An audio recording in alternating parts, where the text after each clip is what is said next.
Living with the UN is the name of the book, American Responsibilities and International Order. Kenneth Anderson is the author. Professor Anderson, what parts of the UN work? This is going to sound a little heretical. Probably the best part of the UN in terms of its working is the Security Council. And that's got to seem a little bit strange. Why do you say that? It's got to seem a little bit strange for two distinct reasons. One is all of us are watching the news these days and we see things like Syria unfolding and we see obstruction in the Security Council. We see the inability of it to come together in order to resolve these kind of major humanitarian disasters that involve, vicious dictators slaughtering their own people. And so you look at that and you think this has got to be actually the worst part of the UN rather than the best part.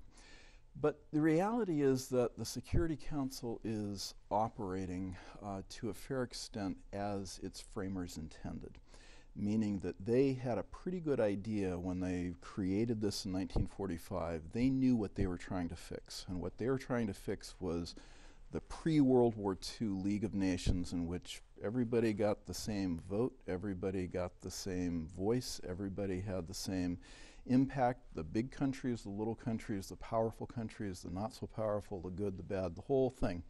And it was a disaster. And so they saw the falling apart of the League of Nations, and they were resolved that they were not going to let that happen again in 1945. And the way to do that was to deliberately create a body called the Security Council, in which the great powers, the good ones, the bad ones, again, that whole thing would be there. And if they deadlocked, they deadlocked. You couldn't go against the will of any single permanent veto-bearing member. But it enabled them at least to try and keep the lions, so to speak, within the tent, rather than having them go outside and start sort of hacking away at it from the outside. So despite these immense problems that the Security Council has, this is actually fairly successful. It's working out as a place where the great powers come together to debate, not necessarily resolve things. They resolve some things, they don't resolve others.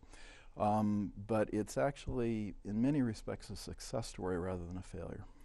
Which nations make up the Security Council?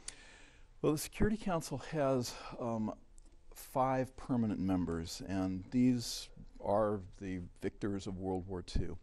And the other criticism of the Security Council that I think is very well taken is that these 5 members no longer represent the population of the world. They don't represent the geographical distribution. Increasingly, they don't even represent the power in the world. So in other words, if you have permanent 5 members that include the United States, it includes China, it includes Russia, but Russia is really neither an economic nor a military superpower except in regards to its nuclear arsenal, I guess we'd say.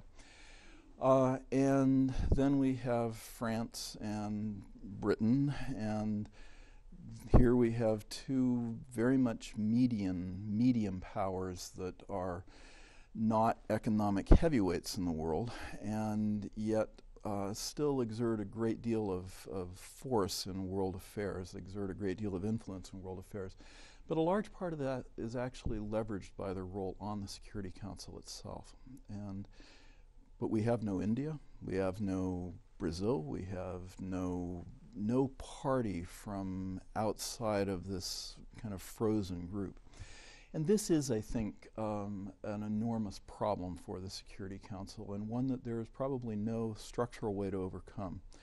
And the reason why is pretty simple. If you say to any of the current members, why don't you step on down? France and Britain, you guys really ought to combine in a single European Union seat. And then there's a lot of hemming and hawing, and in the meantime, Germany pops up and says, well, heck, we are actually one of the world's great economic superpowers. We have no military to speak of, and we can't do anything from sort of a Marshall standpoint, but we pay for everything. Right? So we actually deserve a seat. And Japan shows up and says, yeah, we don't actually have a military either. It's not entirely true. But we should have a seat because we're an economic superpower. And in every case, anybody that says they want in has some very powerful country which says, no way. India makes an enormous amount of sense. Pakistan and China would say no. Japan doesn't really make a lot of sense, but in any case, China would say no. Germany, everybody says not another seat from Europe. And so the Security Council does have an enormous structural long-term problem that it's increasingly and will increasingly be unrepresentative of the world as a whole.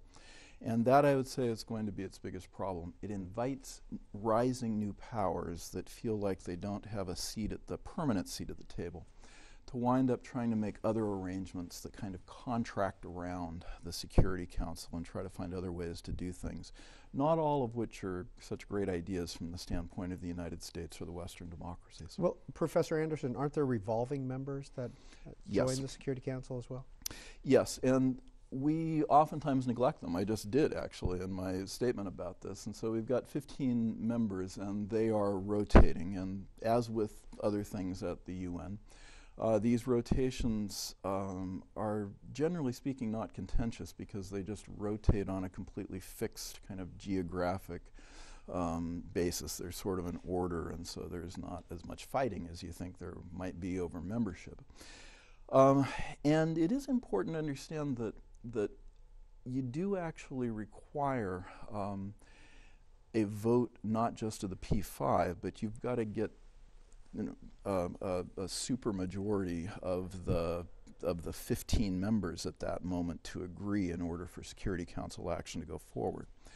So it's not just a case of what the P5 want. They have the ability to block anything, but they don't have the ability to make anything they like happen.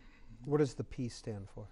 Permanent. I'm sorry. Yes. The UN is quite possibly the most jargonized. I mean, it makes the Department of Defense look clear by comparison. What's the effectiveness? What is the General Assembly, and is it effective in your view? Well, the General Assembly is the meeting place of all the nations. And so everybody has one vote. Everybody has a voice. You see this every year when the world leaders line up at the opening of the UN year, so to speak, the General Assembly session in September. And they each make their speech. And the good part about it is it's a place where everybody has some voice. The bad part about it is it's the place where everybody has some voice. And I think that it's generally the biggest single source of problems for the United Nations. And it's because there is no tempering of what goes on. The members of the General Assembly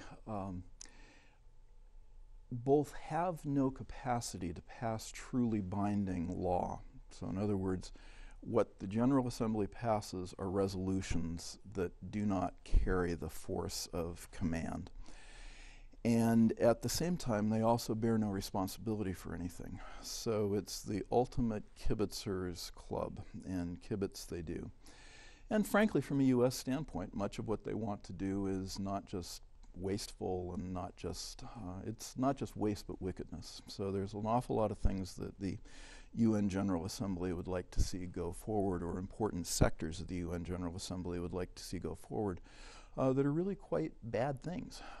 And they are quite willing to cover for the worst members from a human rights standpoint, from many standpoints in this way. And the nature of such a body and the subsidiary organs that depend upon it within the UN institutions tend to be that the worse you are, the more you have an incentive to want to be in the leadership of an organization that might somehow say things about you. So there is a very perverse incentive for the worst actors to actually want to have the most voice at the UN, because it protects them, and then they create a sort of little protection racket for them and their friends. In your book, Living with the UN, you write that the U.S.